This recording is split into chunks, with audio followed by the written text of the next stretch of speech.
What happened to Babar Azam in the Big Bash is so embarrassing that even Babar himself must be thinking, "Bro, I just want to go home." Steve Smith, who is playing in the same Big Bash team as Babar, literally showed him his place yesterday. He didn't let him bat freely and proved that Babar is not the king people claim him to be. Watch today's video. You're going to enjoy it a lot. Yes, two Sydney teams were playing in Australia, Sydney Sixers and Sydney Thunder. Babar Azam and Steve Smith were part of Sydney Sixers.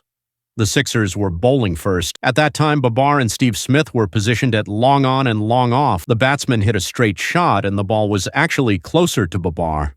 But still, Steve Smith sprinted towards it and almost reached it. Then he stopped, thinking Babar would stop the ball since he was closer. But Babar's belly reached before he did. It was clearly visible that Nihari and Nan had slowed him down. Babar could have dived to stop the ball, but he didn't. The ball went for a boundary. Steve Smith didn't say anything, but he turned and looked at the bowler as if saying, "Bro, what kind of nonsense player have you brought into the team?" Next time, when the ball again went straight, Steve Smith himself dived, stopped it, and when the ball slipped away, he didn't even trust Babar, who was standing right there. Instead, he himself picked it up and threw it back. And if you think that was Babar's last humiliation of the day, hold on, be patient. During batting, Steve Smith and Babar were again playing together. On the last ball of the over, Steve Smith placed the ball into the gap.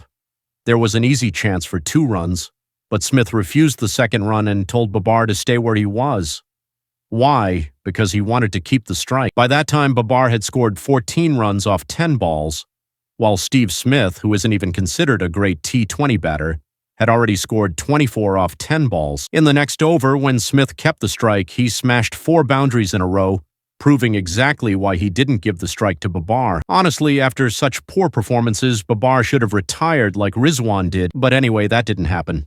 Babar scored 47 runs off 39 balls in this match, without a single 6. On the other hand, Steve Smith smashed a century off 42 balls with 9 sixes, showing Babar his real level.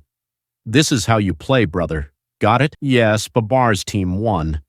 But we don't even need to mention that it wasn't because of him. Even Pakistanis are now tired of Babar and Rizwan's humiliation and are singing, "When will you come home?" Seriously, Pakistanis are upset that their embarrassment is happening in Australia, and it's being caused by their own biggest players.